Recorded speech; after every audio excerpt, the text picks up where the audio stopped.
मित्रों, महागणपति जी को प्रणाम, माँ पराजगदम्बा भवानी को प्रणाम। आइए हर रोज़ की भांति आज भी सत्संग कर लेते हैं। सत्संग मानव के लिए अमृत स्वरूप है।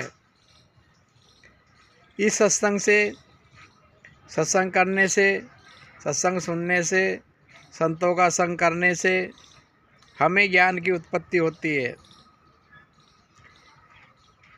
ज्ञान मिलने के बाद ही हम सत और असत कर्मों में जो कर्म करते हैं, 3 प्रकार के क्रियामण कर्म, संचित कर्म और प्रारब्ध कर्म, 3 प्रकार के कर्मों जो हम करते हैं, अगर हम ज्ञान के द्वारा, सत विवेक के द्वारा अगर हम कर्म करते हैं, संसार का कोई भी जो प्राकृतिक संविधान अनुसार बताया गया है, उस संविधान अनुसार अगर हम कर्म करते हैं, उस कर्म का दुष्प्रभाव भी साधक पे बहुत कम असर डालता है, क्योंकि हमने परमात्म चिंतन करते हुए प्राकृतिक संविधान से बंध कर ही हमने उस कर्मों का किया है।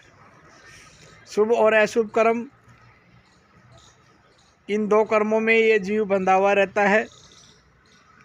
शुभ और अशुभ कर्म, सद्गुरु होता है वो अशुभ कर्म से हटा के और उसको शुभ कर्म में जोड़ देता है। आज चर्चा करते हैं हम 10 प्रकार के ज्ञानों की। 10 प्रकार के ज्ञान में क्या क्या आता है, 10 प्रकार की मुद्राएं बताई है और 10 प्रकार की विद्या बताई है। 10 प्रकार की मुद्रा में पहली मुद्रा है खेचुरी, दूसरी है भूचरी, तीसरी है चाचरी, चौथी है अगोचरी, 5वीं है उन्मनी, 6ठी है खनमणि खनमुखी, 7वीं है अश्वनी, 8वीं है महामुद्रा, 9वीं है काकी मुद्रा और 10वीं है योगबंद मुद्रा। इसी प्रकार परम पुरुष के 10 लक्षणों के नाम: धैर्य, समा, दम, सोच, अस्तेय, इंद्रिय निग्रह, बुद्धि, सत्य, विद्या और अक्रोध।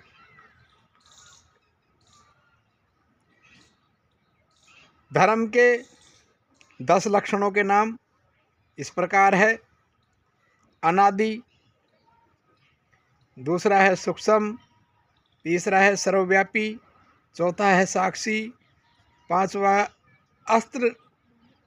अस्त्रष्टा, 6ठा है निर्मल, 7वां है सबका ज्ञाता, 8वां है निर्गुण, 9वां है अजन्मा और 10वां है दृष्टा। इसी कड़ी में आगे बढ़ाते हुए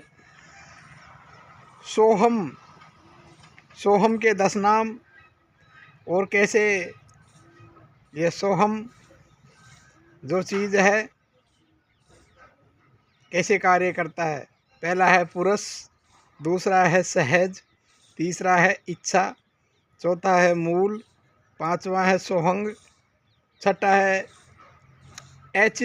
अनित्य, 7वां अक्षर, 8वां निरंजन, 9वां विष्णु और 10वां माया।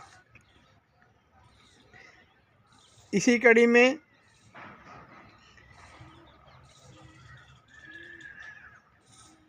धर्म लिंग जिनके 10 नाम: खामियां, पहला, दूसरा तप, संतोष, अहिंसा, शील, दान, पुण्य, नेम, वचन और 10वां है विचार। ये हमने अभी 10 की कड़ी में बहुत सारी चीज़ें आती है, ये मोटी मोटी जानकारियाँ हमने दी है। सबसे पहले हमने दिया आपको मुद्राओं की जानकारी। एक मुद्रा, कोई सी भी आप मुद्रा साधिए, वो आपको उस परम लक्ष्य तक ले जाने में सहायक होती है। ये यौगिक बातें हैं। और ये जितने भी हमने आपको जानकारी दी है, हमारे संतों ने, हमारे शास्त्रों में, हमारे जो बुजुर्ग लोग थे, उन लोगों ने अपने अनुभव के आधार पर इन जानकारियों को जुटाया, हम जैसे तक पहुंचाया है। मित्रों, हम ऐसी नई नई जानकारियाँ और नए नए वीडियो लेके आपके लिए आते रहते हैं। आपको हमारे चैनल पर दी गई जानकारी अच्छी लगती हो, आप हमारे चैनल को लाइक करिए, शेयर करिए और सब्सक्राइब करना ना भूलें, क्योंकि आपका एक सब्सक्राइब हमारे चैनल को नई दिशा देता है। हरि ओम, हरि ओम।